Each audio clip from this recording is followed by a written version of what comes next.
While Joey is finishing up his pomander over there, I thought I would show you how to do a scoring technique. This is really beautiful as it dries. It makes a beautiful dried ornament that you can just leave it just like this. It's amazing how pretty it is. As again, if you go to the Pinterest page, I posted this kind of thing on there and it's really beautiful. So I score first once. It's kind of hard to see, but you go right next to it the second time and you make another score and then come into the top again, so it's narrow at the top, wider in the middle. As it dries, the insides are going to get darker, and so you're going to see the contrast of the orange like this and the darkness on the inside. And then what you can do is actually poke, you can, but you don't have to, poke cloves into these spaces. So you can carve any kind of a design. Many of them just continue like this, Joey, and it's just scored.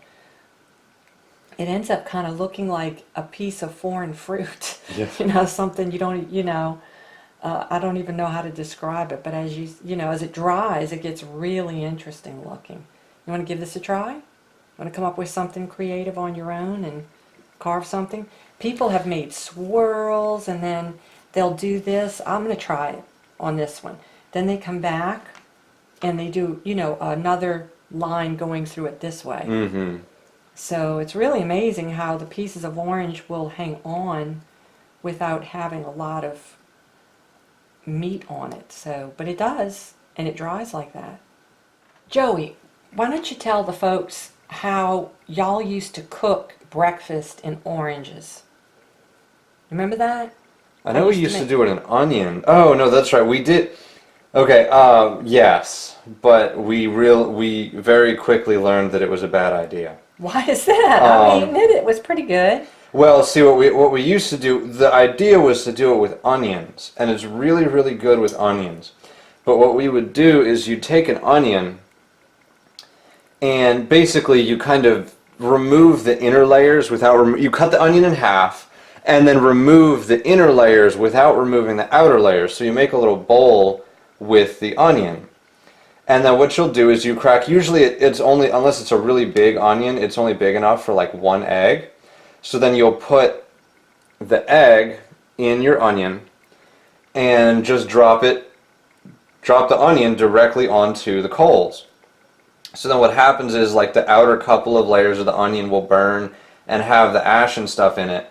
But then once it's cooked, fully cooked, you can just peel those couple layers off and eat it directly. And it's amazing how, even though it sounds kind of gross, onions and eggs, it is actually really... Actually, it sounds good. No, it is actually really, really tasty to eat it that way. Because the onion, once it cooks down, it starts to get kind of sweet, and it's got a really good flavor that it adds to the onion. Or to the egg, rather. But we read in a couple of our handbooks that you can do the same thing with an orange. And we did. And it was really, really gross. There's just something about burned, roasted orange mixed with slightly overdone egg that is just really does not go well together, honestly. Well, I had it, and Ron made me one outside we were doing a bonfire or something, and we were cooking out over the bonfire, and he made me one. And what he did was, he actually cut the orange in half, and you eat the meat out of the orange. The point is that you don't have to use any utensils other than what your food. And so you use the half of the orange, gut it out, as the container for cooking your egg. So you can put an egg in there and you can actually poach. It comes out kind of poached. Right. Or at any, heat level that you want. Right. So. The part of the nice thing though about using the onion instead of using the orange is that you can eat the onion completely. So there's actually no trash or anything left over once you're done with it. You just literally eat your egg and your plate too. Right, it's part of, well, you don't eat the peeling, but, Well, no, that's what I was saying. If it's an onion, if you're using an oh, onion, okay, I'm sorry. you can eat the whole onion, and then there's no cleanup at the end. You just ate it all, and you could you can eat it without having to have any utensils or anything like that. So So there you go. yeah, So there's some ideas. You get your citrus and your egg all together.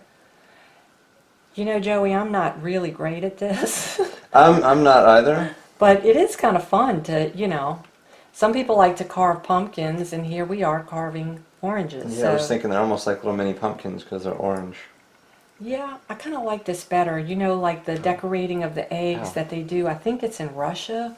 Oh where yeah. they do the beautiful egg decoration, Yep. sometimes even for Christmas gifts and things like that. So as you can see, I'm making little scores going around the orange now.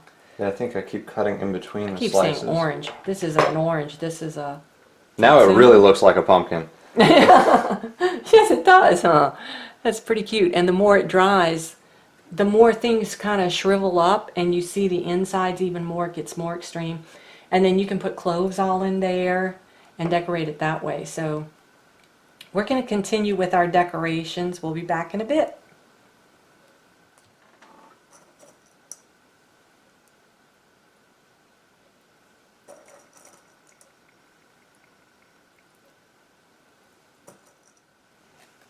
Now the great thing about this kind of activity when you're doing it with your child or your adult child or whomever is that you have to actually practice skills.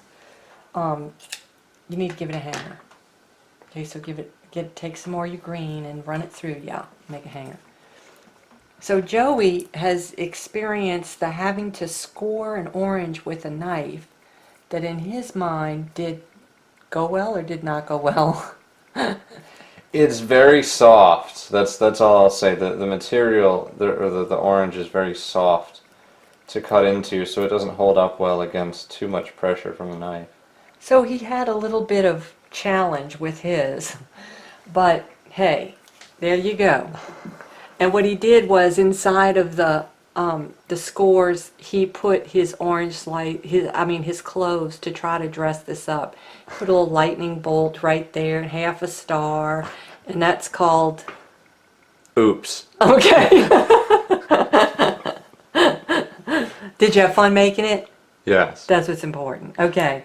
So we're going to let those dry a little bit because they're sort of pouring juice out of their sides. And then we're going to hang them on the tree. So we'll come back and look at the tree in just a minute. Thanks, Joey. That was fun. As always in our house, somebody always asks the question, it's usually Joey, well, where does a clove come from? So Joey was asking, and so I said, well, go check it out. So he went to the computer, and he's got some fun facts for you while we look at the ornaments on the tree. So Joey, where does a clove come from? A clove is actually the dried flower of a tree, and the scientific name for the tree is Syzygium aromaticum. Okay. Yeah, very, very complex Latin name. What's its common name?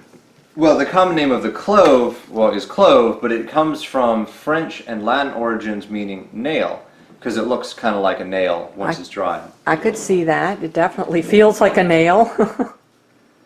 The tree itself is native to grows best in tropical regions, and it's native specifically to Indonesia and the regions around India and the Indian Ocean. And something really, I guess, weird, whatever, the tree actually has to grow for 20 years before it will start to flower and and then where you can harvest it. But once it does flower after those 2 decades, it can be harvested in spring and winter in the tropical conditions, and will continue to produce cloves for many decades. And at least since AD 600 in China, it's been used for its medicinal properties, both cloves and clove oil, for everything from bad breath to stomach aches and to toothaches, which I thought was really interesting. We've used it for toothaches and it works. Merry Christmas!